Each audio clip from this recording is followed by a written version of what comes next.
Are we ready? I'm waiting on staff.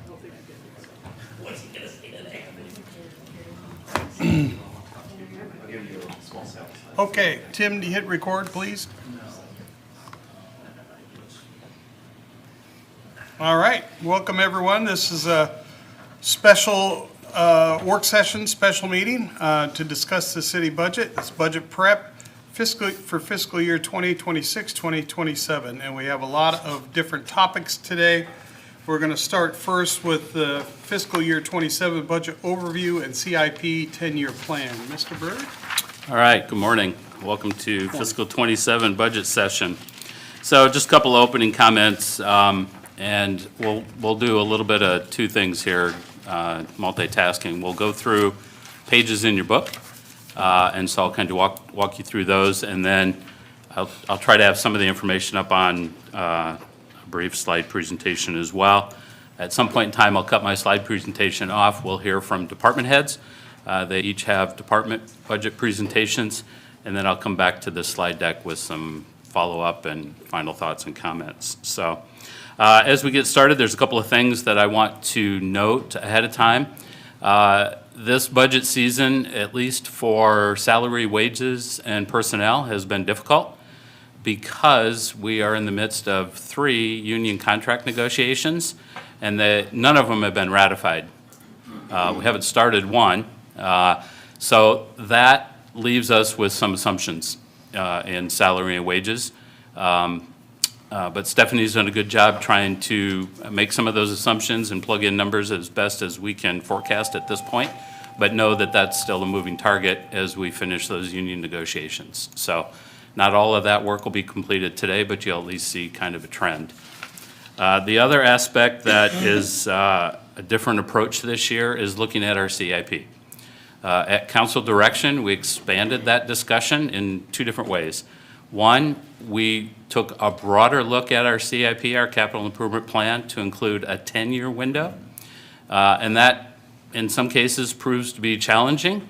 As we look out, it's hard to forecast things even for next year, let alone 5 years, which is our traditional CIP, but then to imagine a 10-year window of what things staff see coming, or major repairs or equipment replacements and those types of things. But we'll walk through that, such as it is, because that's what the council wanted to see. A broader picture of things happening with facilities, programs, infrastructure, vehicles, staff, all those things, and that's all in there. We also expanded then, the second way we expanded the CIP is to be more mindful of facilities that we own that we hadn't really paid attention to in the past, namely the auditorium, community field, which is city-owned, and the library. Now, traditionally, the auditorium has been funded more on a break-fix. If it breaks, we try to figure out how to fix it, and not really with an eye towards preventative maintenance or long-term planning for an aged building. Community field, we really kind of handled that over the last couple of decades by just giving the Bees organization a lump sum of money and let them go do what they do. But again, at council direction, we wanted to look at a broader window of what is going on in our facility and what types of things do we see there for preventative maintenance or ongoing repairs. And then with the library, kind of the same thing, break-fix scenarios, or heavily funded by Friends or the foundation, even for capital projects, major repairs, building improvements, and those types of things. So with those things in mind, the CIP is going to look a little different. We'll look at 10 years, but we'll zero in on the 5. And you have pages in your book that focus on 5 by program and by funding source. But the other thing that you'll see in the CIP is that there's a large section of what we call unfunded projects, maintenance, repairs, just because we've started to look closer at those things as staff, but we haven't solved how those things get handled. So you'll see a big section of unfunded, okay? I don't think, any questions on that process? All right, so you have a schedule, just kind of working through the book. You have a schedule for today, and then The next page is what's titled the Fiscal Year 27 Budget Presentation Overview. And this really is kind of the touchstone for the process that we look at as staff. There's a handful of council directives, policy statements, et cetera, that provide the basis for how we work through our budget. So just touching on a few of those, obviously we look at balancing the needs for the greatest percentage of the community, the greatest good for the greatest number, if you will. We ensure the city remains mindful of maintaining compliance with requirements imposed on the city from state and federal levels. These are mandates. They're usually based in law or some type of, in the case of the sewer separation, a consent decree. These could be unfunded or otherwise or partially funded, but they do impact our process. That we honor all our contracts and agreements outstanding, and that we have no negative account balances, or at least without a plan for having account balances in the negative. Sometimes that might mean that we start a project before we receive funds, whether they're grant funds or GO dollars or anything like that, but we have a plan to take care of that negative balance, and that's important, so we keep an eye on that. Maintaining cash balances per the fiscal policy of the city, most notably the general fund at 15%, that's our current policy, so we keep an eye on that. At the end of fiscal 25, as you saw in the audit report, the general fund balance was at 25.19%, so very healthy versus policy. We maintain our core services. What's the basic thing that the city is charged to do, and how do we do it? Ensure that employees receive proper training and professional development, and this is recruitment and retention, which is a council goal. We ensure that equipment is replaced on a reasonable schedule to achieve that balance between upfront costs for capital and ongoing maintenance. In other words, if a vehicle or a piece of equipment is costing us too much in maintenance, it might be time to look at replacing that piece of equipment. And then take care of what we have. Before we look at new things, how are we taking care of the things that we already have? Whether that's vehicles or equipment, playgrounds, buildings, how are we being good stewards of what we have? That's a personal philosophy for me. Let's take care of the things we have before we just keep adding new things. The bright and shiny is always popular, but we got to take care of the things we have too. That's being a good steward of the public trust. And then the last one there, the council's strategic goals, staff and leadership development, improved community housing and infrastructure, enhanced community image, and economic vitality.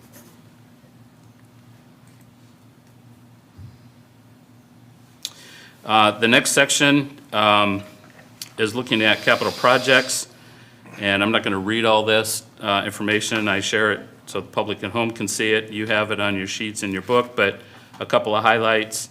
In keeping with previous council directives, the fiscal 27 budget will continue to be based on a debt service levy of $3.79, 3.79 of taxable valuation for debt service. And we will visit with our city's financial advisor, our financial planner, Travis Squires, first week of February, and he'll go through what our GO and revenue bonding asking for is for the next couple of years. He has illustrations on that, and he'll show us whether we can adhere to that $3.79 or not, and what that looks like. And just a sneak peek, we will be able to stay at that $3.79, I believe. So the 5-year CIP as presented has almost $43 million of projects proposed in fiscal 27, with $12.5 million under general obligation. And again, this is kind of a moving target based on conversations today, but that's what you're going to see in the CIP right now. And then a review of changes since the last budget was adopted or implemented, starting with local option sales tax. That has really seen a slight increase, but it's kind of smoothed out. We're really starting to see a lot of things kind of either return to normal or not see a lot of volatility after the pandemic. And that's the last time I'm going to say the pandemic, because I'm getting tired of writing about it and using it as an excuse. I think we're far enough removed that we're seeing trends at least equalize, if not return to pre-levels of the word I was not going to say. Hotel motel tax has smoothed out. Budget revenues for fiscal '25 were a little higher, and that's a good thing. I think that's, local option sales tax and hotel motel, I think, are quick indicators of the economy and the health of the economy. So when they're doing well, I think that can be an indicator that a lot of other things are going well too. That means people have consumer confidence, they're spending money, they're traveling, they're staying in hotels. So when we see those things stabilize or improve, that's a good sign, and I think they are. The next section, there's really 3 or 4 different paragraphs there. Talks about the combined sewer separation, the consent order. Deputy City Manager Nick McGregor will talk quite a bit about some of the projects he's got lined up. You'll see a huge number in the 10-year CIP. You'll see a lesser number, but still equally as scary in the 5-year CIP for some of this work. Of note, though, is that the City Council approved amendment number 5 to our consent order. And that was thanks to Nick and his team negotiating and working with not only the DNR, but also the EPA to extend that. So our new completion benchmark is December 31, 2040. So that maybe provides at least a little timeline relief, but as we know, projects don't get less expensive as we move through time, they get more expensive. So we still have the same number of projects to do, but we have a little more time to do them, and which is good. I'm not going to cover anything else there. We'll get into some of that later. So a review of the overall general fund budget expenditures and cost drivers. Property tax assessed valuations increased about 3.3% from last year. The residential rollback, or the state's property tax equalization, is 44.53%. That is the second lowest in history. Since the rollback was implemented in 1978, this is the second lowest or most impactful on the budget, because it means the assessed value rolls back from that taxable value, 44.53%. So that's impactful on our budget as well. And just a side commentary, what's disappointing about that is all the rhetoric that we hear about property tax reform coming from the state. In my opinion, this rollback is doing what I think the legislature is trying to look at, or trying to do even more of, and that's reduce the tax burden on the property taxpayer.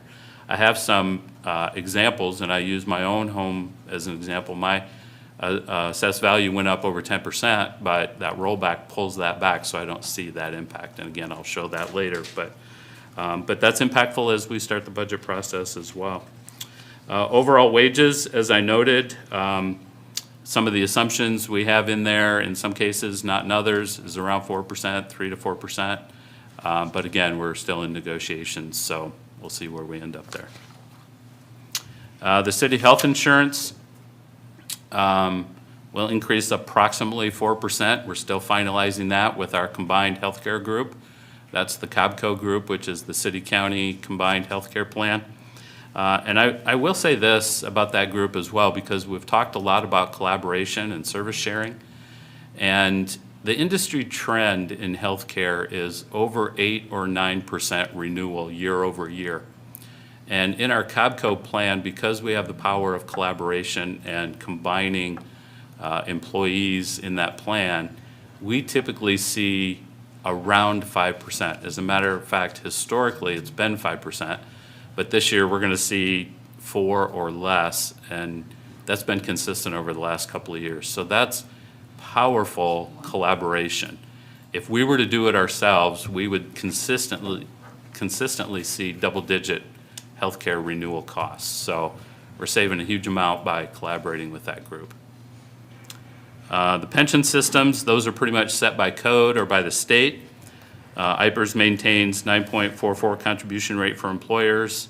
That's consistent. That hasn't changed for the last couple of years. Municipal police and fire, the 411 retirement system will drop to 21.85% as the employer's contribution. Property casualty liability insurance, we saw a significant increase there.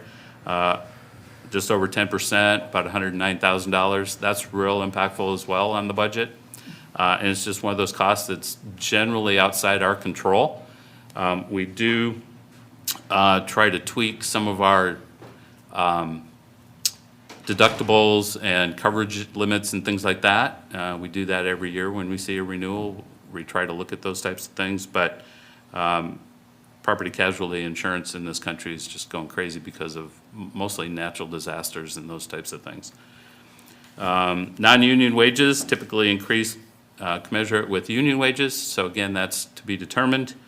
And then we'll talk a little bit about the utility and enterprise rates, water, sewer, solid waste, stormwater recycling, those types of things we'll see a little bit later in the day. So, any questions on any of that general information?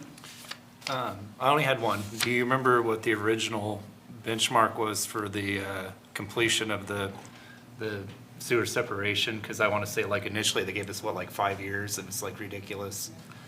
I don't remember what the initial date was. Do you remember that, Nick? What did they initially tell us on that sewer separation for a timeline? Didn't they tell us like 5 years or by 2020 or something ridiculous? I have to apologize. I was You're, making the Wandering hammering around. stop. Yeah. What was that? so, thank you for getting the sewer separation pushed back to 2040, at least at this time. Do you remember what that original date was? It was like they gave us an unreasonable time constraint on Well, that. so the original constraint was that we would have to be separated completely by 28. By 28? Okay, so yeah, that wasn't ever gonna happen, was it?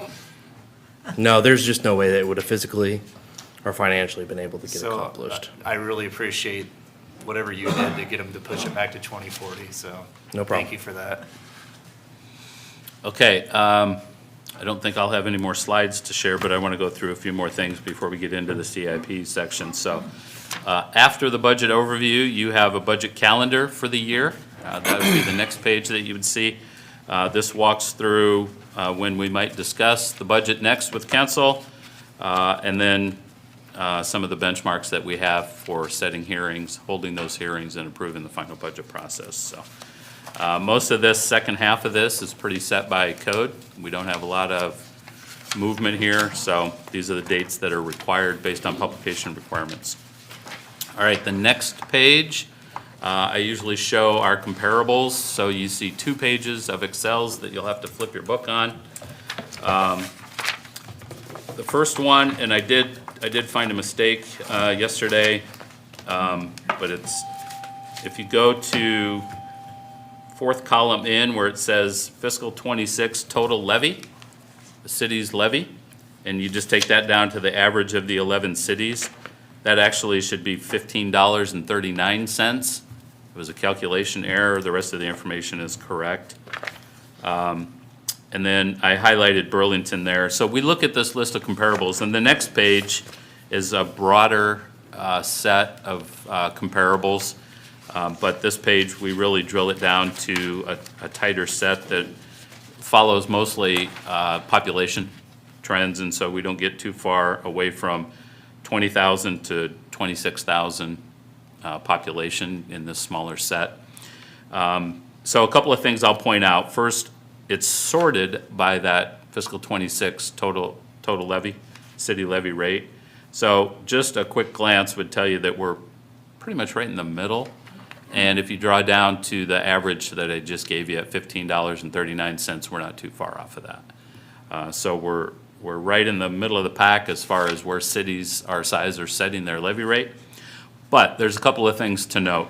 If you draw back over to the second column from the left, the taxable valuation for fiscal 26, everything is fiscal 26 because obviously that's the year that's been approved and that we're in. No data is published yet for what cities are working on for fiscal 27. But if you look at the total taxable valuation for Burlington at $807 million, we continue to be the 3rd lowest in our cohort. And that's important to note because really the taxable valuation in our current system is where we start our entire budgeting process, right? Those are the funds that we set the basis for our budget and our levy rate, and it draws the revenue that we receive. So, and when you look at the two cities that have lower valuations than us, draw over and look at their levy rates, they're over $20, right? Almost $21 for Ottumwa. So that, just that quick snapshot and analysis tells us that Burlington is doing extremely well with what we have available, right? Then you can look at some other things, the taxable value per capita, we're lower than average there. And then I think the other one that's really important is, third from the far right, tax rate per capita, $546, and you can see the average is $738. So, $1 from being the lowest. right, $1 from being the lowest. Yeah, so lowest tax per capita, lowest tax dollars collected. Can I repeat that for a minute? Yeah, yeah, We're $1 from being the lowest tax per capita. per capita of our, Comparable cities with same population. Did you get that, Tracy? Okay, that's all I wanted to know. Did you say $1, John? $1. $1. Okay, proceed, please. Take a sip of coffee. All right, well, I don't have any other comments. The last two columns are TIF increment, who's capturing how much of their tax base for TIF, and then what that percent is of their valuations. Again, we're kind of average there. You're going to see here in a little bit, though, for fiscal '27, we released quite a bit of TIF. We just didn't need it this year. We may change that next year, so these numbers will change, obviously, for fiscal '27. So, and that's, you see that a lot with the different cities. It just depends on what projects you have and what, you know, what things are going on. So, all right, anything else with that? When you look at the next page, which is the larger set, things don't really change a whole lot there. It is interesting just to look at some of the metro and the high growth areas, though, just in terms of some of their metrics. The only other thing that I added here last year or the last 2 years is the far right column, which is the franchise fee, just so you can see what cities implement a franchise fee and at what rate, and those that don't have a franchise fee. And then the average franchise fee is 3%. So, any questions on that? We don't need to spend a whole lot of time on that one. It's just good information to, you know, data can be important, and a lot of times, you know, staff will ask, and certainly elected officials have asked over the years for different policy things, what, you know, what do other cities do? And that's important sometimes to really just kind of get a touchstone. But at the end of the day, we have to do what's right for Burlington and for our citizens, regardless of what other cities are doing. We can use it as a touchstone, but we need to do what's right for us, right? So, the next several pages are the Iowa League of Cities budget special report. This goes through a whole host of things that help us formulate our budget. Road use tax rates, the IPERs, the municipal police and fire, the rollbacks. It gets into House File 718 calculations. It's just a good resource for us. And they go over this in October, November. We attend budget workshops that the league puts together for us, and a lot of that information is discussing these metrics. So we include that for you just to take a look at. I'm not going to go through it unless you have any questions on anything. It's several pages deep, so. Right, I did notice a list of levies that are no longer able to be used by city governments, like the support public library or, you know, contract for use of a bridge, those kind of things. But the one that stood out was the library one. That one went away in House File 718. I'd also like to point out that the minimum wage, which was established, who knows how long ago, is still $7.25 an hour. And the state has mandated that we as a city cannot change that for our residents. That's on page 11. you know. Okay. The next page is one labeled proposed in big letters at the top, and that's gross general fund revenues. I would draw your attention if you flip the page to the back of that page, I think. No, go get out of the report there and go.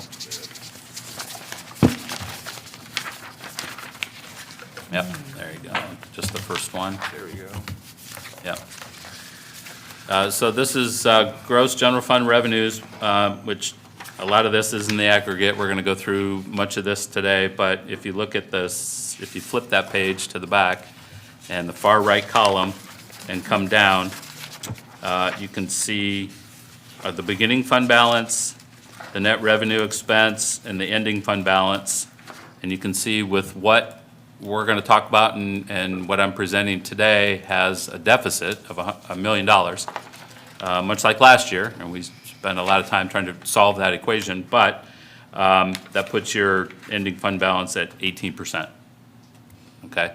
So remember, your policy is 15%. We're currently at 25%. This budget, without any tweaks or deep dive discussion, is at 18%.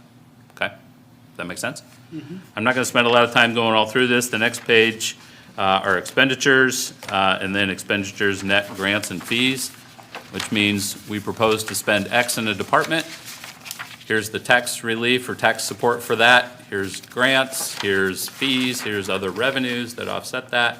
You get your net effect, okay? Again, a lot of this is in aggregate, and we'll go through it a little bit later as we go through department reports or at the end of the day. But I want to draw your attention to it so you can work with those numbers in your head as we go through the day. All right, CIP, we're going to spend the last 15 minutes that I have on the CIP. So you need to flip your book. These are landscape, a couple of them. So the first one that you see is that 10-year. So this is a 10-year CIP, again, by funding source, okay? So we'll start with fiscal '27. These would be proposed CIP items for fiscal '27. It's the items that the staff see as most urgent, and then you just work across for 10 years. In my opinion, as you get further out in years 8, 9, and 10, some of these might just simply be placeholders.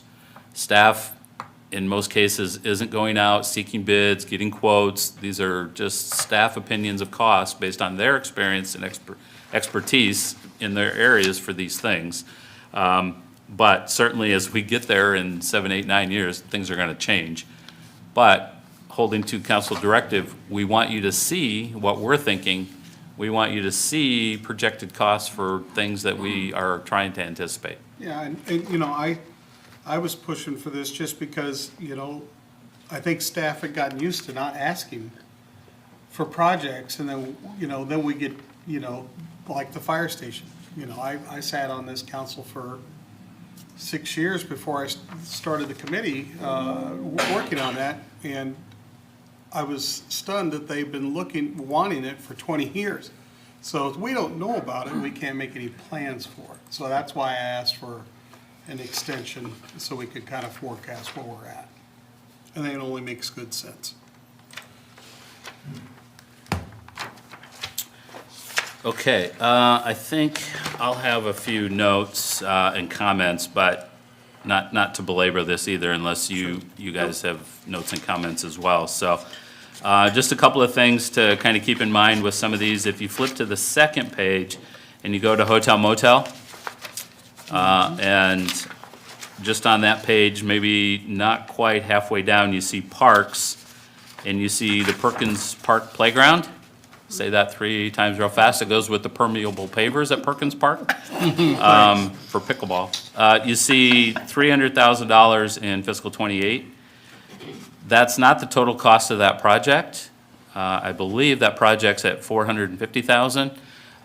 But what Eric is asking is $300,000 from hotel motel and $150,000 from Starker funds. And so sometimes you'll see projects kind of split that way. So if you see a project in a particular fund at $1 amount, we have to make sure that there aren't other funds that we're trying to match to that, okay? I guess a couple of big things here, just kind of moving out some years. The Parks Department at the top of that, kind of that section there under hotel motel for parks, they have box sewer railings. That's a concept, a thought, an idea. That's out there in 2033 at 100.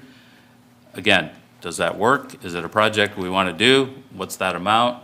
But Eric and his staff and the Parks Advisory Board see that as something they'd like to contemplate down the road, right? The Dresser-Rand site, is that some type of park development? It's a more passive park. Maybe it's a butterfly garden kind of thing where we reduce maintenance, because right now we're mowing it and taking care of that site. Could it be prairie grass, butterfly garden with a bench and a small gazebo and we're done type thing, right? That's a concept there, so. And then you'll see other things towards the bottom of that page for the Recplex, parking lot driveway extension and improvements. You'll see that a couple of different times. That's kind of a cross between how are we taking care of the things that we have and how are we adding to and improving that condition for parking. Moving to the top of the next page, down at the bottom, you'll see auditorium rooftop units. That's the HVAC system in fiscal '28 at 150. Moving down to the road use tax, the RUT, towards the bottom of that page, that same page. In the street department, these are just random things I'm kind of pointing out just to show you kind of how this works, right? You see streets, ADA ramp construction. Well, that's our ADA transition plan to get ADA compliant throughout our community with our sidewalks and intersections. And so you can see that the Public Works Department has programmed $50,000 a year for all 10 years. That's just something that's ongoing, we have to do it. It's kind of one of those mandates because the Department of Justice and the federal government has mandated ADA compliance with our ingress and egress throughout our community. So that's how we look at addressing that. If you go to the next page, towards the top, but the second section, you see revenue bonds. Revenue bonds are just like GO bonds, except they're abated with a specific funding source other than property taxes. So they could be sewer revenue bonds, could be stormwater utility revenue bonds, it could be a handful of different things. But you can see there, a lot of that work, well, the first one anyway, South Basin sewer separation. You got a couple $1 million every year for a whole lot of years going on there, and that's all that EPA consent sewer separation stuff.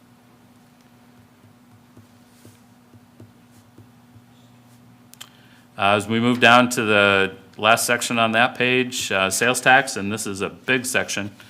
The one thing that I do draw your attention to is the third item under local option sales tax, the comprehensive plan and parks plan update, and we talked about this a little bit last year.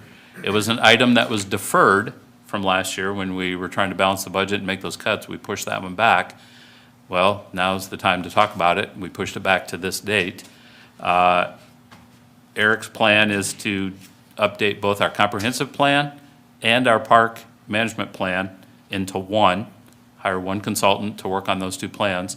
I think the park plan is older than the comprehensive plan by 5 or 10 years, 10 or 15, but the comprehensive plan is 16, 17 years old. Those need to really be done before 20 years, ideally 10 to 15. What I'm going to propose, so I want council to think about, is that we split that. Eric told us last time that it could take 18 months to complete that work. So it's going to split into 2 budget years regardless of when we do it. I recommend that we just get that thing started now. That would give me some budget relief in fiscal '27 by spending some of it now in fiscal '26. So I wanted to draw your attention to that. We'll talk about that later in the day. The rest of this are just projects in all of these departments. You see the departments on the left under sales tax for the next 10 years anticipated. So that's a big section. When you look at the next page and you see the sales tax totals, you got 1.8 this year, 2.4 next year, 1.8, 1.7, 1.7. Ideally, we'd try to smooth that out. So we do see a little bit of a spike next year.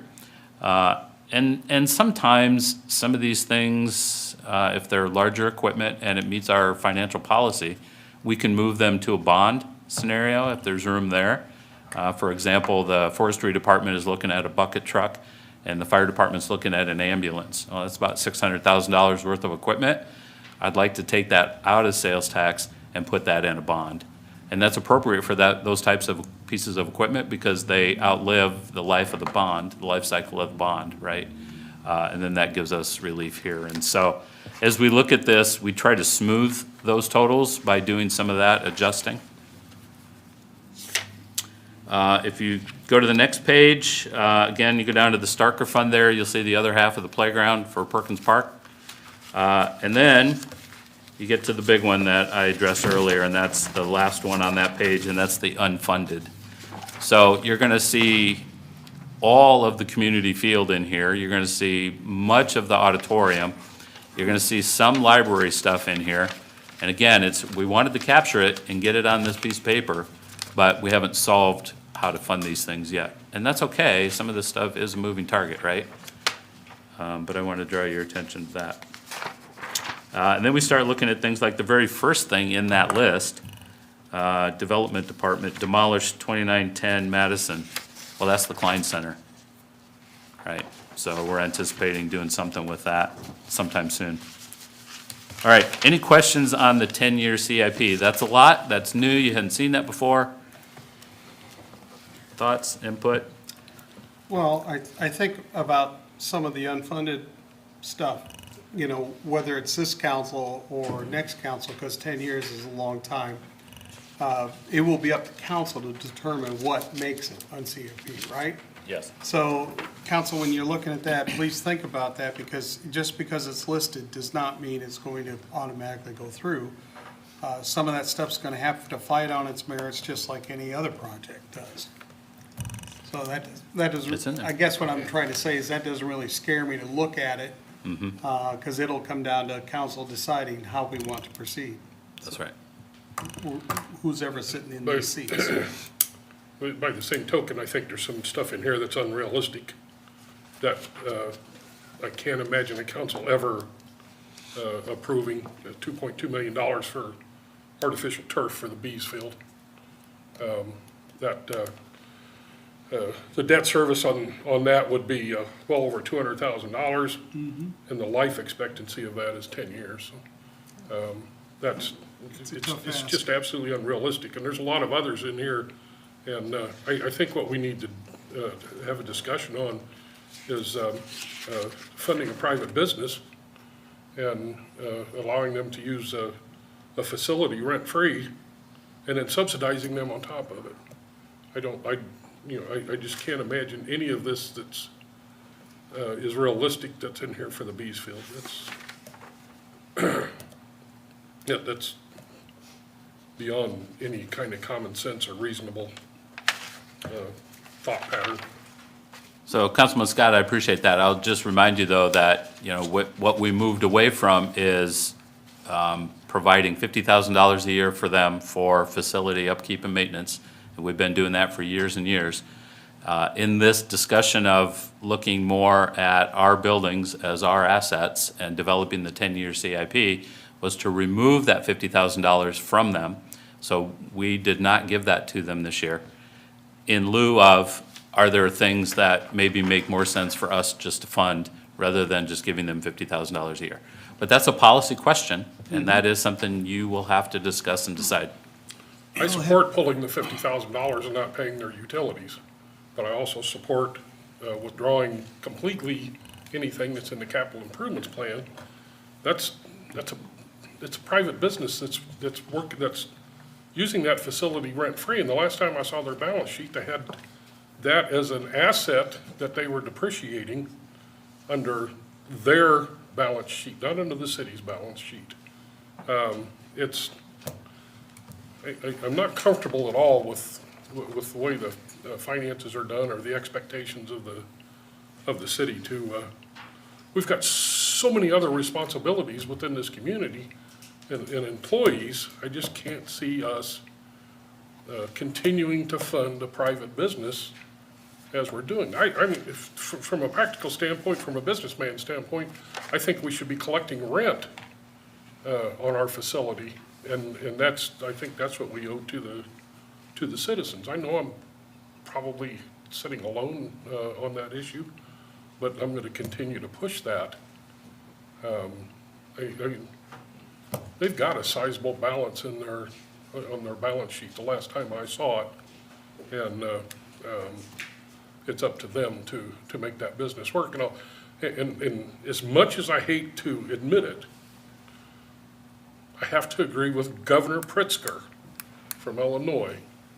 When the Bears come to him and said, we need a new stadium, new dome stadium, and we would like to have the state or the city or both help fund that.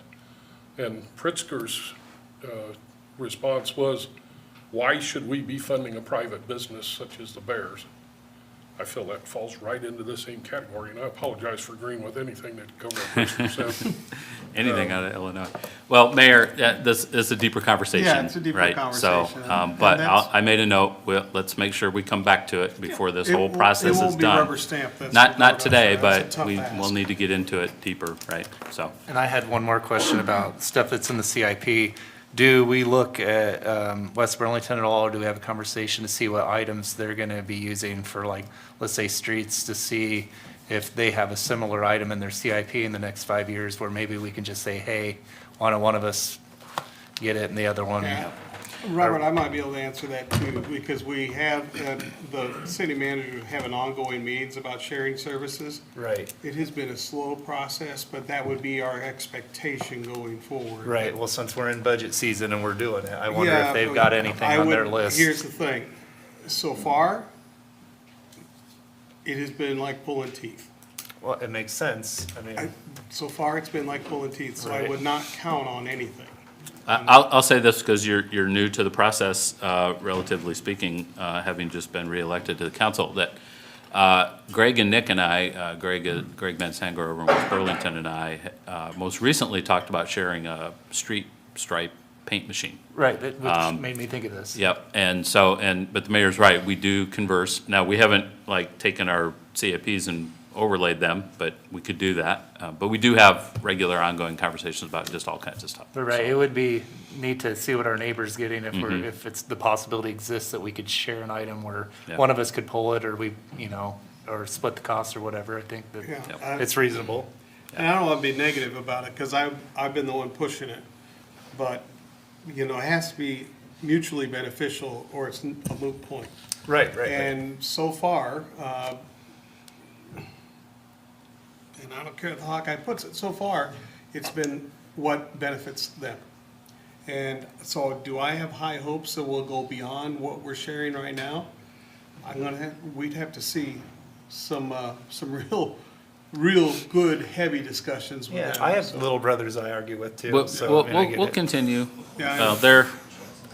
So just going on, because I'm out of time, the next two sections of the CIP, so it'll go to a portrait image now, the next page. That's our 5-year CIP. So we'll zero in on this for the rest of our budget discussions. And then behind that, that's 10 pages. Then it's gonna go back to landscape. And this is still the 5-year CIP, but it gives detailed description. So if any of these items you want to know, well, what is that specifically? Why are we looking at it? What's the life cycle? Those are in the descriptions, okay? So I would draw your attention mostly to that descriptive 5-year CIP in the landscape, because that's where we need to spend our time finding out what's going to work, what needs to shift, how we're going to fund it type thing, okay? Okay, The last thing I want to comment on then, so the next section after the CIPs is the local option sales tax and hotel motel, but I'm going to save that until the wrap up at the end, because I have some slides on that a little bit too. But the last thing that I wanted to talk about is IT, information technology, and I want to touch on that just briefly in the 90 seconds I have left to say a couple of things. So that department, if you will, falls under Stephanie Stuker's purview. She's the department director for IT. We typically budget about $200,000 a year for equipment and software and firewalls and everything we do. And we have 2 staff people that drive that department. We are losing ground in the IT battle, given cybersecurity and multi-factor authentications and just even keeping pace with hardware, laptops, computers. The technology in the sector is just exploding. And so a couple of things to think about. We haven't really proposed these. These are just random thoughts from a city manager. We need to add some staff. We don't know what that looks like yet, for 2 reasons. One, we have expanded capacity to handle another staff person. We also need to think about succession planning in that department. We have well-tenured employees there right now. That concerns me a little bit, although we have a great relationship with them. They're doing great work. I don't fear something's going to happen tomorrow, but succession planning is important. That's a goal, recruitment and retention, right? We have expanded need, especially in PD. When you think about their body cameras and them having to keep files and videos and documents for court cases or investigations that could go on for years. Storage capacity is an issue, managing that capacity, especially if it's part of some evidence situation. We probably could have an IT person in PD alone. And then the library. They do their own thing with IT, and somehow they make it work with a person who has gained IT knowledge over 30 years by osmosis. And again, you got a 30-year employee that's not professionally trained in IT, doing IT for an entire department. Those are just needs that I see. Again, I don't necessarily have a solution for it, but we need to address IT in a big way. And it's got to be more than 2 staff and more than $200,000 a year. Just something to think about. There may be some ways to work through that with some part-time. Maybe we hire a part-time that goes to PD and library only, but it helps us with some succession planning. Lots of ideas. That's just one possible solution. So with that, I'm way over time. I apologize to Shane because he's next. And with that, we'll go to water. Okay, the way this is gonna work, am I correct in this, Steph? You need to take a break and then reboot, or you wanna just roll through? No, the break is until 10. Okay, Yeah. so wait till 10, then we're, okay. So Come on up, Shane. we'll roll right through waterworks and with Shane, and then right after that, Tim in wastewater. So Mine'll be short. Waterworks is looking at probably a 5% increase this year, and the big 3 drivers on that are CIP. We have the lead line service that we already done the project. We'll finish it in the spring on seeding and leveling out the ground, which was about $675,000. We had to borrow SRF for $675,000 because it's 49% forgivable, and it's also at a 0% interest rate.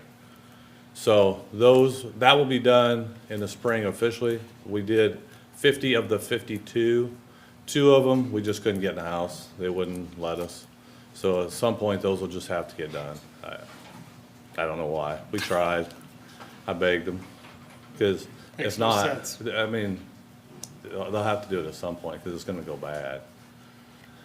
And then our 2 big drivers are the plant. We have our filter house, which all the water goes through and filters all the water, is about a $33 million project, and that's slated for 2028. So really, we're raising the rates to cover that. We did a 9% this year, it'll be a 5%, a 9% this year, a 5% next year, and probably 5% the year after. The next other big project is the Clearwell, which is another $23 million. We'll hope to do that around 30/30. So those kind of consume our everyday, because with the DNR, it takes you about 4 years to get through a project, just to get it started.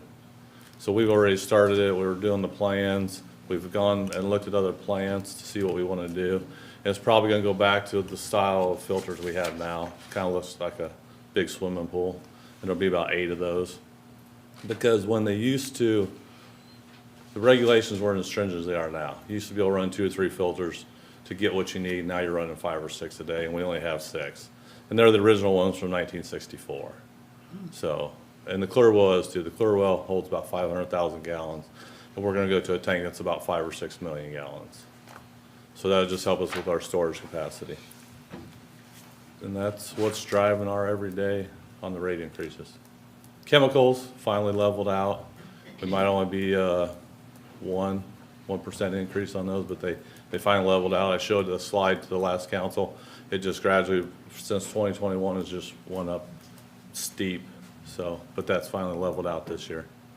We just got our bids back, so that helps us a lot. Any questions? Shane, just one, as we talk about unfunded mandates, what mandates do you see, especially in regards to nutrients or nitrates or PFAS?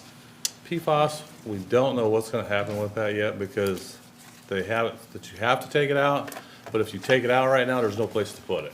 So where are you gonna store it?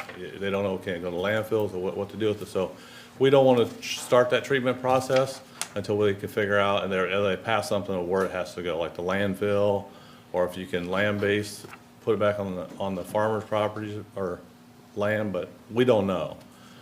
The lead lines, that was mandated, I think they extended that to 2027, but we were the first ones to get it done in Iowa, because we just happened to have all the stuff together for our GIS, so I was able to submit for that right away.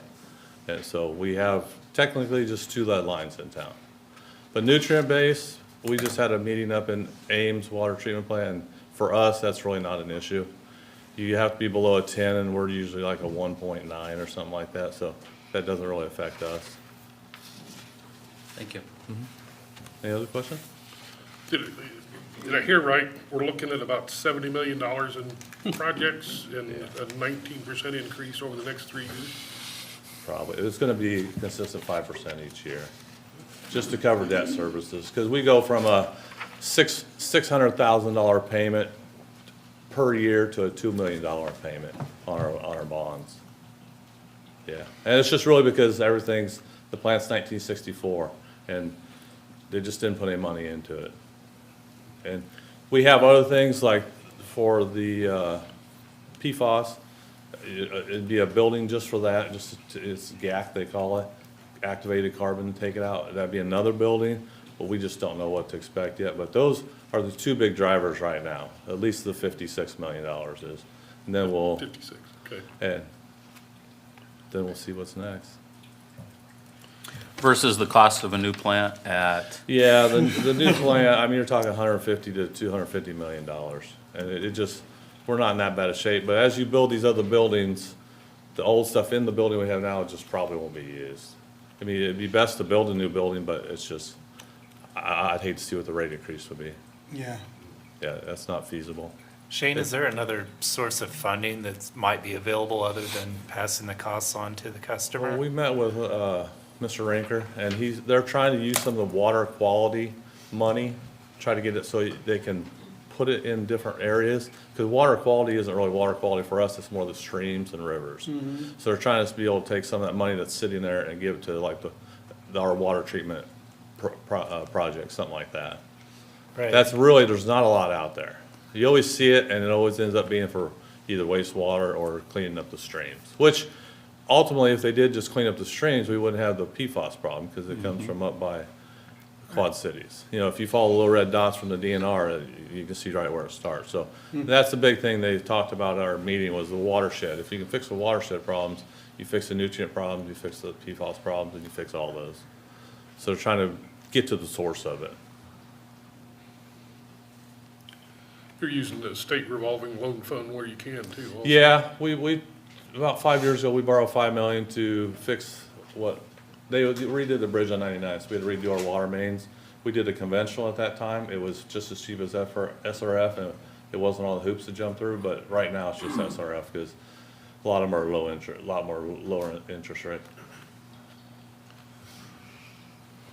How does that affect our balance sheet and our ability to borrow money, and how how the companies that we do business with look at us from a standpoint Well- of city indebtedness. Yeah. I know Tim Oswald, we use Piper Sandler, same thing as where Travis is from. They talk back and forth on what we're gonna borrow this year versus what you guys are gonna borrow. It does wrap all up together, and I don't know how it looks, you probably know more about that. It really is impactful if we're over the $10 million bank qualified. Sometimes that happens, that'll probably happen, this year, next year. But otherwise, their audits and stuff are independent. It does roll up into ours, but it's just as a component unit. So other than that bank qualified $10 million, I don't know that it's otherwise impactful. No. Okay. Any other questions, gang? No, you got a tough job, man. Yeah, there's a lot of things to fix right now, so that's every day. And the hard part is, something like the filters is, if they break today on how are you gonna fix them? Well, what do you have to do? Because we can't shut down for more than 3 or 4 hours. So we have to be creative. But that's what we got. Staff's gonna hear this a lot today. Thank you for what you do. Yeah. We appreciate it. Okay. Thank you. Thanks, Shane.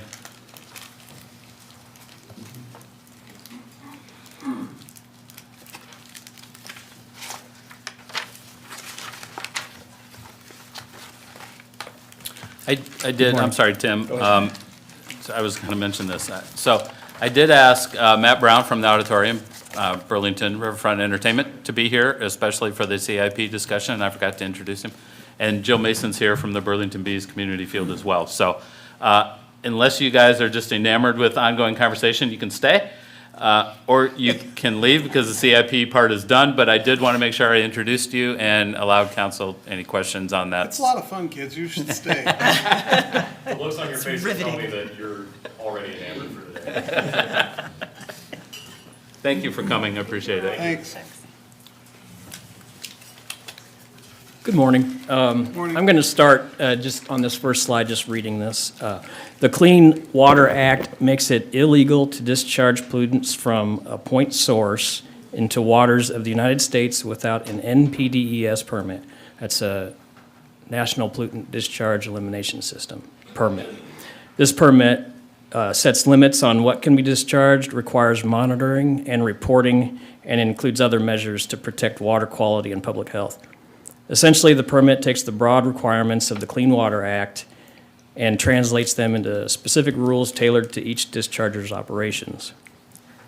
Our wastewater treatment facility's primary role is to protect public health, keep our water clean, and ensure compliance with the Clean Water Act requirement, and simply put, the right thing to do. What am I doing? What? There. It's upside down. All right.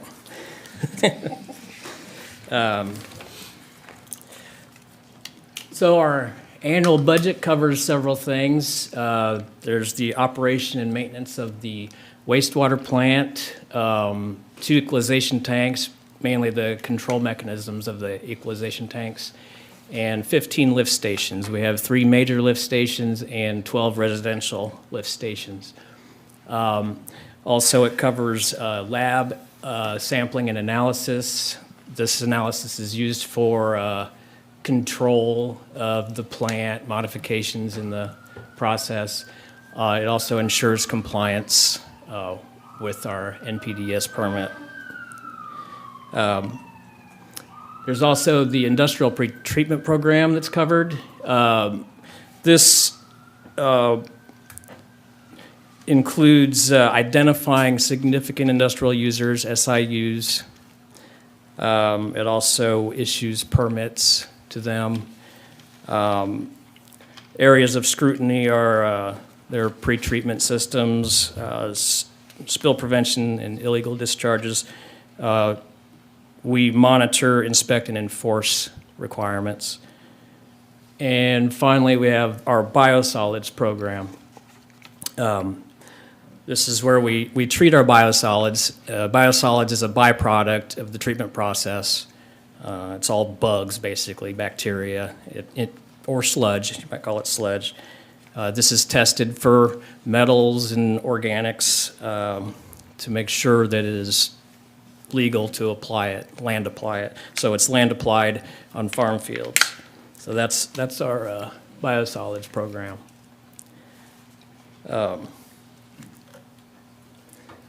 Our current plant design limits, they've changed a little bit. At least one of those items have changed. 28.3 million gallons per day, maximum wet weather flow.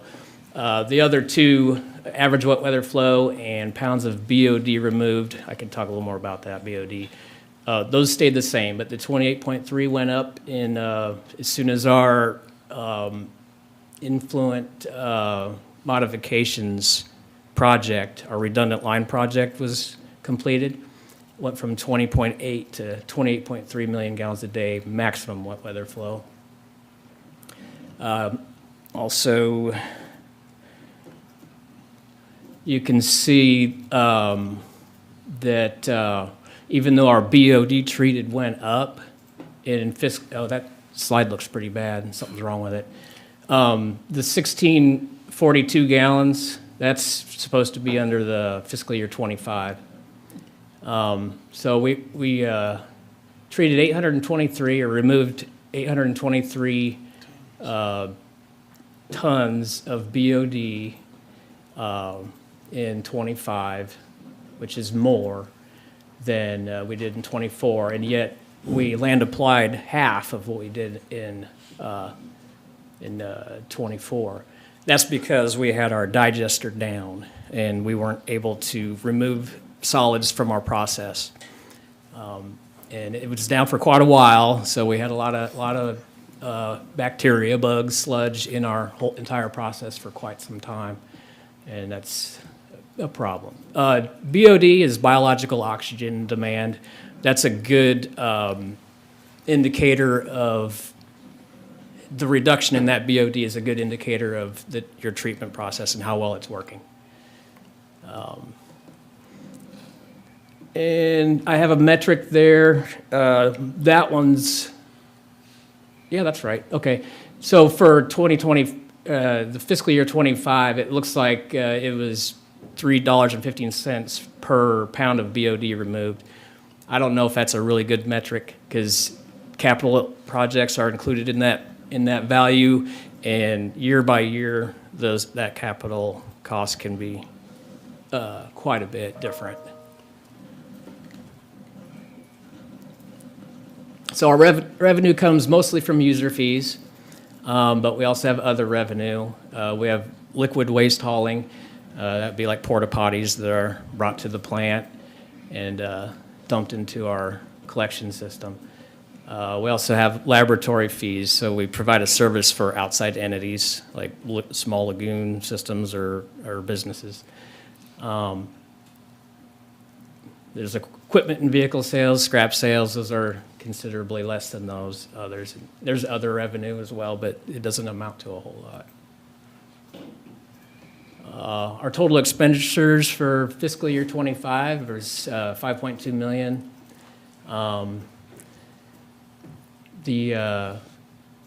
I can explain the commodities, why it's 48% lower than the budgeted amount in a little bit. But it's also not a very significant portion of the total. But capital projects, I could maybe try to explain why that's 20% lower. I think some of it has to do with the deferral of a project of recoding our superstructure of one of our final clarifiers. It's actually that image in the back that's faded out a little bit. That would be one of those projects. We have 18 full-time employees and 1 part-time employee. 6 plant operators. It's a 24/7 operation.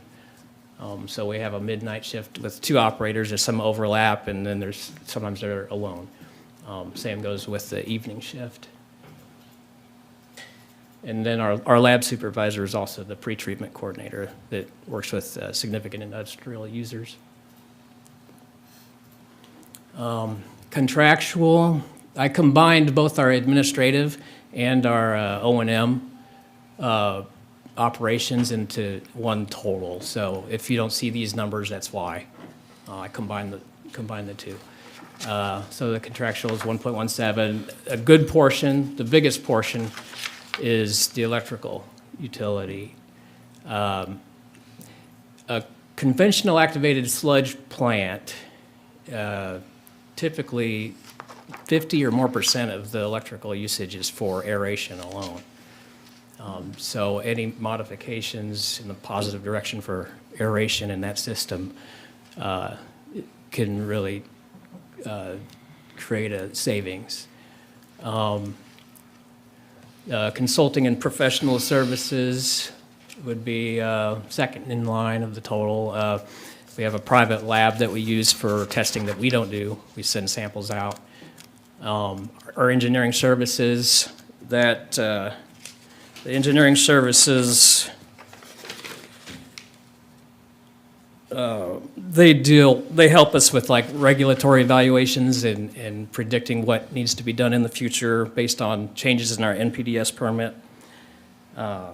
They also do process evaluation, which is why the redundant line project came about anyway in the first place, because the influent line was a bottleneck to the rest of the process. So we were able to bring more in to utilize all the downstream processes that actually had a higher capacity.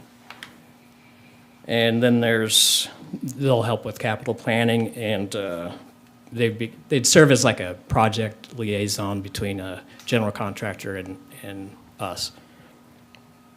Another part of the contractual would be billing service, which the Water Works provides that service for us, so we pay them for that. And then commodities, chemicals are the biggest part of this.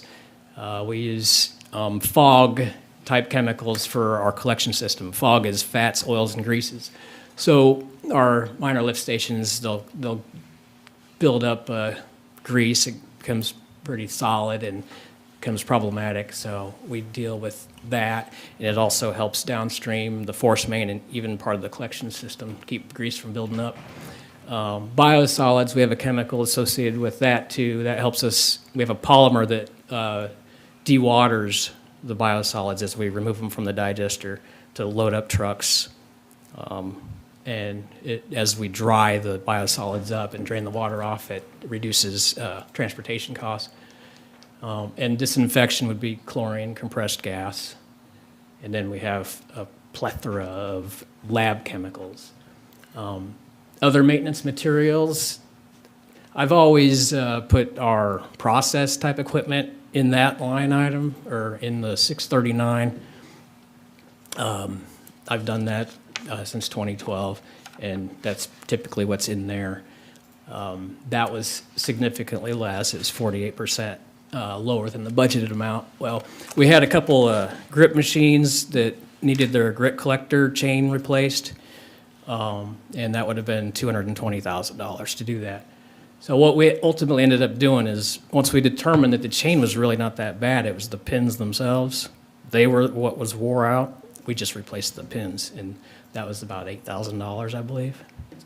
So that's why that 48% is what it is. So I don't have anything really to say about heating fuel, except that it's in third place. It's for the HVAC for the entire plant. And this is the total proposed budget.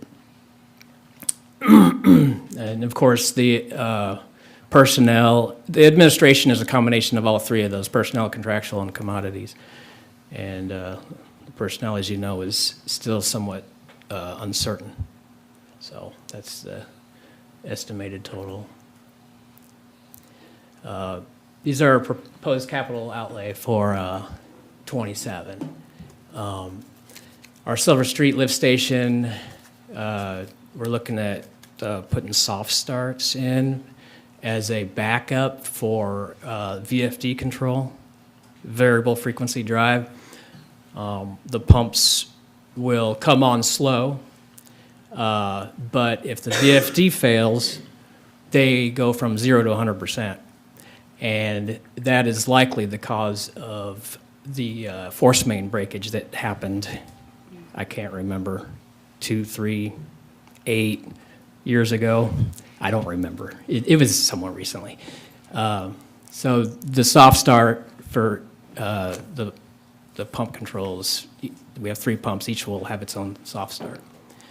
Also, a backup generator, I have $70,000 for that for this fiscal year. I have 3 residential lift stations in mind, and their priority is based on accessibility to that lift station, as well as the capacity normally seen at that lift station. Our 14th Street lift station would be for this year, and I think I have every other year after that 2 more. Our Mason Road one. These are stationary and not the portable. These would be stationary, yes. Our 14th Street lift station, we would used to have to back, in the snow, we'd back it up and dog-leg it around a real tight corner, and it was like a quarter mile backing this thing up. So it is the least accessible of our 12 residentials. Aeration system upgrades. This $190,000 is for half of the upgrade, and it would be for this fiscal year 27. We'd be replacing our antiquated blowers, reducing them down from 12 total blowers down to 3 blower units. They would be running off of VFDs. These ones, they come on 100% or they're off. VFDs, they save a lot of electricity. Conceivably, it could save up to $100,000 a year in electrical costs. I'm going off of the range of 10 to 30%. So 10, 33,000, and 30% would be 100,000 in savings, because our annual is over 300,000 for electrical.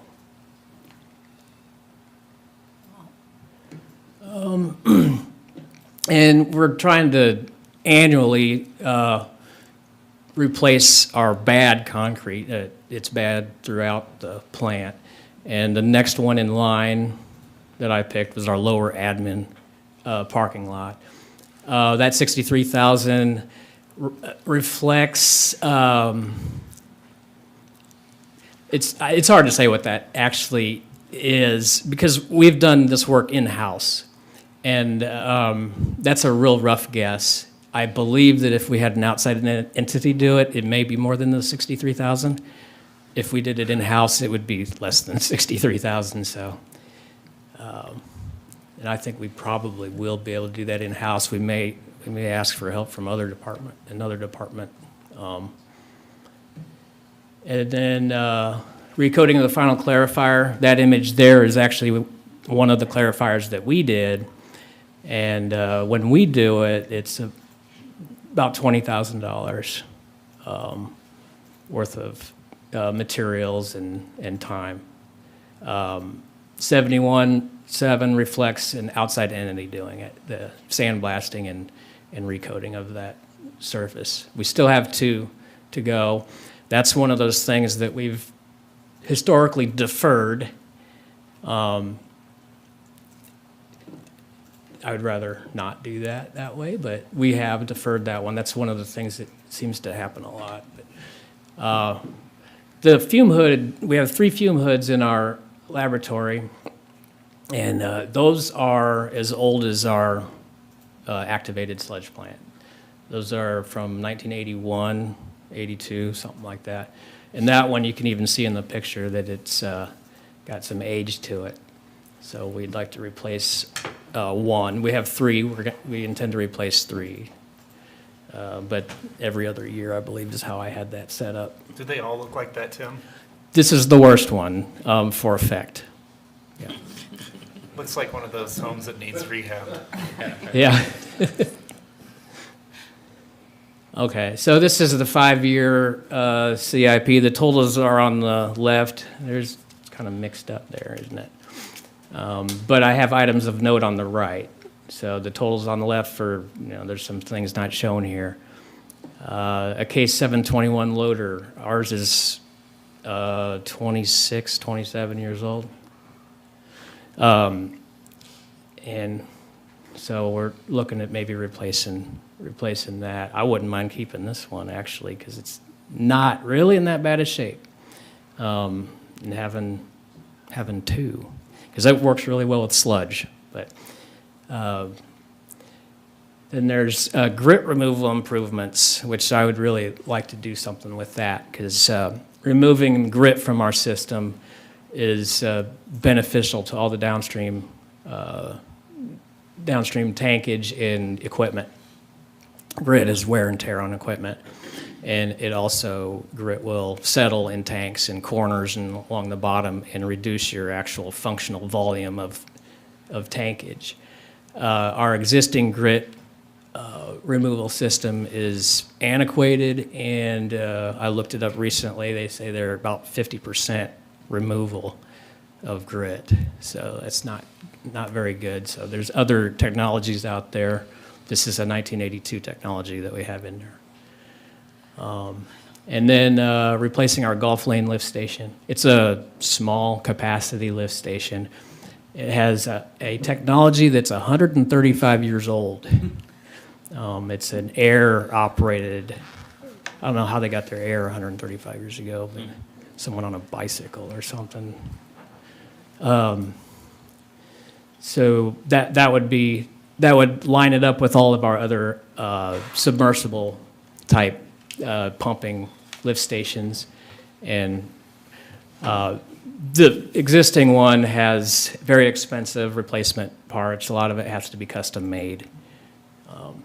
And the reason I have the digester cover, which is an FY30, in red, is that is a lot of money, especially for something that I'm seeing as maybe, maybe not.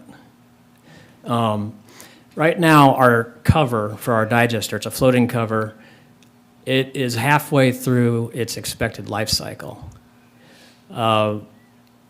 We've had paint delamination, coating delamination problems for quite a while now, since 2021.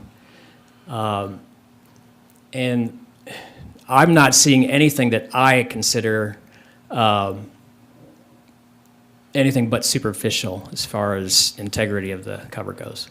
Is that the same digester that we had recoded and then problems with? Yes. Okay. And that's why it was down for a long time and why we had so many solids build up in the system as Okay. well. But, so I feel like that is likely to be deferred until we get a new cover, Okay. which is not cheap. Our Market Street lift station bar rake, I've been excited to change that for a really long time. That's been put off because we didn't know what the fate of Market Street's lift station, of the Market Street lift station, we didn't know what the fate of it was due to lots of changes going on with, I guess, sewer separation and whatever else, even the flood wall, I guess. But it's a very old and cumbersome. The existing one is old and cumbersome. It's a hydraulically actuated. It has very expensive failures that are time-consuming to repair. And there's new technology out there that, as Nick would say, is the cat's pajamas. So I would like to replace that. And then removal and replacement of our EFIS, which is engineered, insulated, I don't know what it is. It's stucco.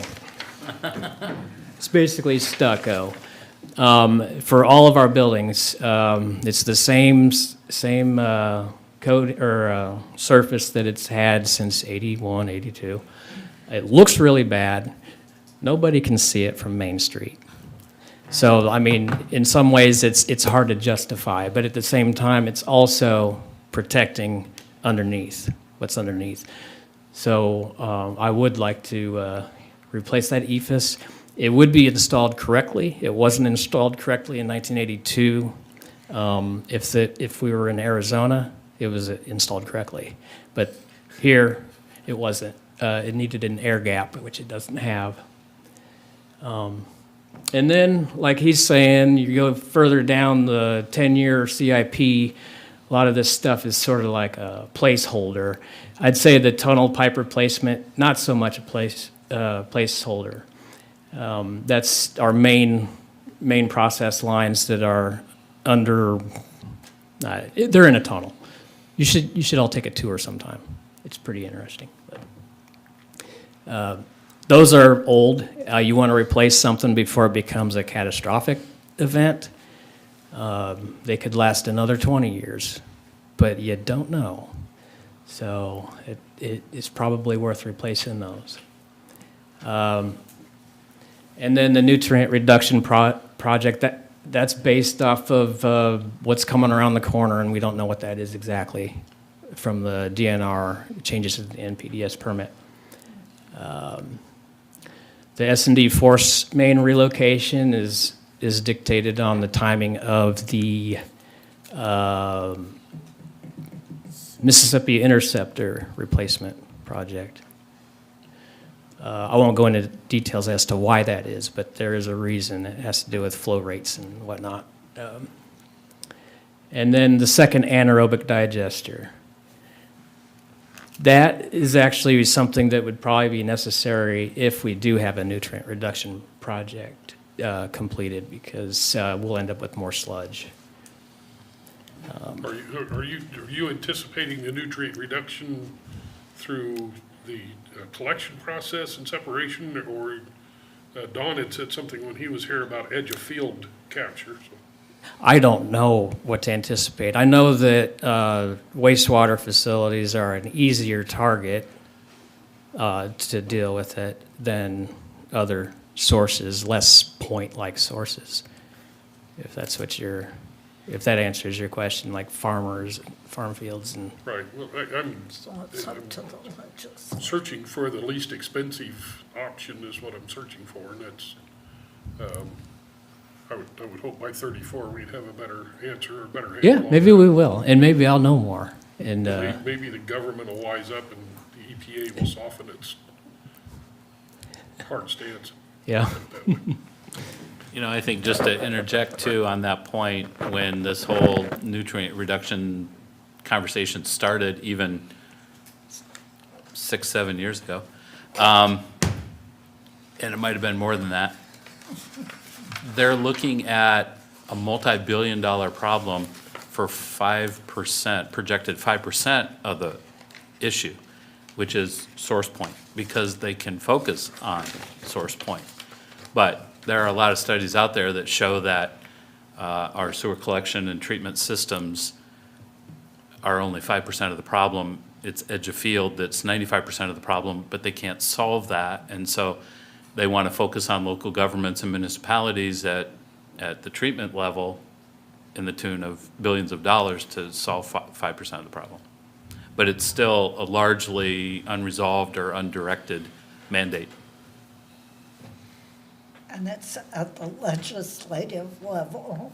It's kind of DNR EPA, so I don't know that there's even legislation. I think it's more administrative rules, EPA, DNR level type conversations.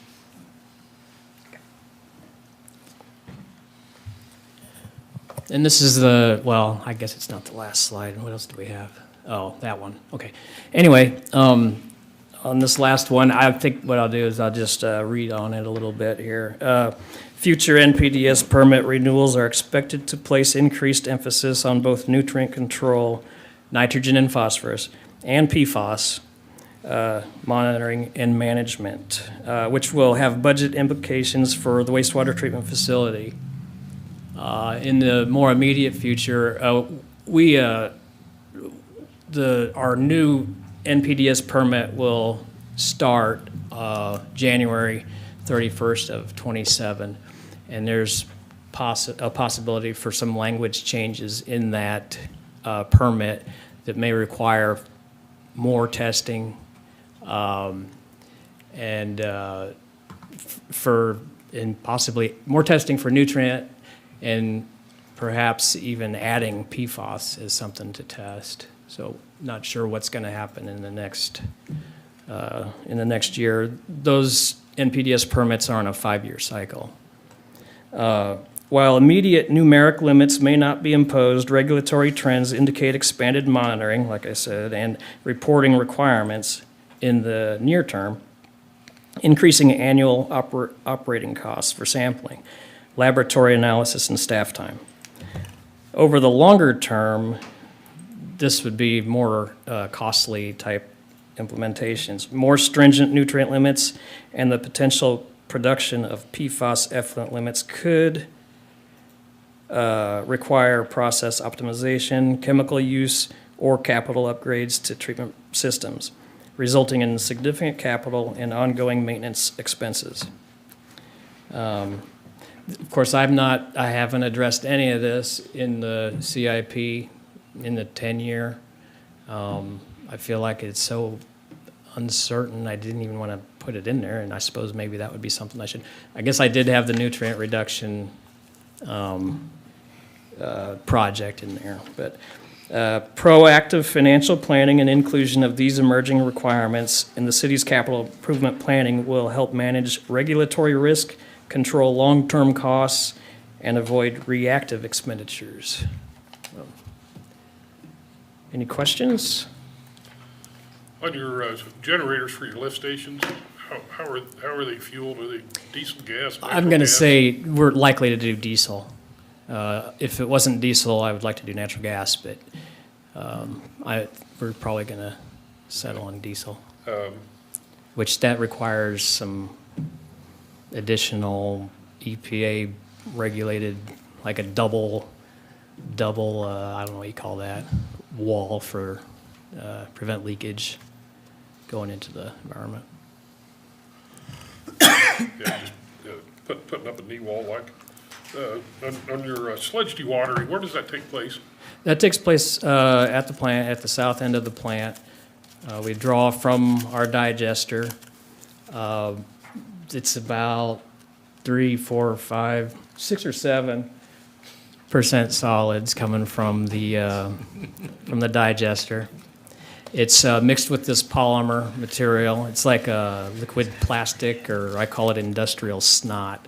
It's really, really slimy. And so it mixes with that. It coagulates. It looks like hamburger, basically. Water will drain off of it.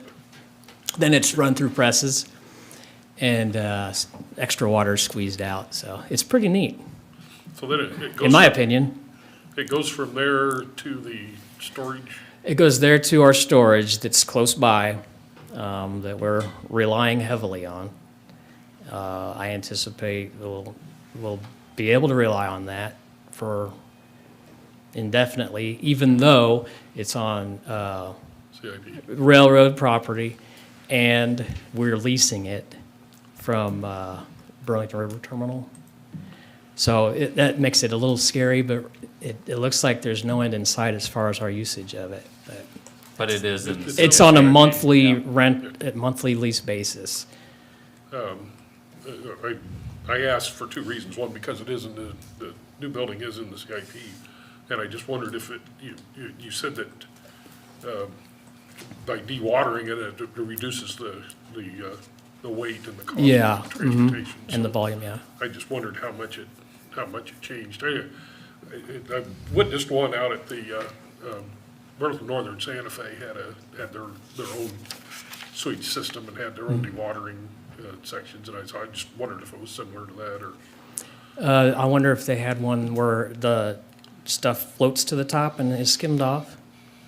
I'm not sure how it worked. All I Oh, know is okay. that they had these V-shaped Yeah. sections that the solids went into, and then they dewatered, recollected the water, and it went back through the system again before it Okay. was processed and set downstream. So Yeah, maybe a settling tank or something. anyway, I did do the tour down there, and I will tell everybody that Linda Murray picked that stuff up and played with it with her hands, her bare hands. I I do have one question. We treat the wastewater for Burlington and anybody else? Burlington, basically just Burlington, but we'll, in fact, liquid haulers, we refuse anyone outside of the city limits. Okay, and Unless it's West Burlington. I Other believe. communities, where does their wastewater go? Nobody ties in with us? They'll have their own lagoon systems. Okay, so probably not as clean as we are. All right, Lagoon systems operate just fine too. okay. You want to turn it into a big lagoon and save some money? Yeah, we could try, look into that, yeah. No, I was about just what wondering that if it was just our community. There it or- is, yeah. There it is. Yeah, and That's 2008, that was when it flooded, right? yeah. Do we have some flood protection for it now? Did that, It's one of the phases. okay. No further questions. Yep, thanks. Good job, Tim. Thank you. for what Thanks do. for your work. Thank you. I do have one question, Mr. Byrd or Stephanie. Just looking at the administration page, the, For wastewater? yeah, the personnel costs, actual is 22.4 million in 2024 to 2025, and it dropped on the budget, and it looks like it's performing well at 1.8. So did we cut personnel, or how did that, do you recall how that went? Just staff changes. Okay. Succession, you Tenure- know, I mean, we tenure lost maybe? Don, that's Yeah. probably, you know, a large part of that right there. Okay. Yeah, Don't blame right, it. yeah. I'll look into that. Okay, Yeah. it just, it was, I mean, it's a bunch. That's It's, why I it's was- a $500,000 Yeah. in like 3 years, so yeah, we'll look at that. Okay, yeah, if you would, Yeah. appreciate And it, I'm just not to get an answer. 100% sure if you go to the So, Wi-Fi.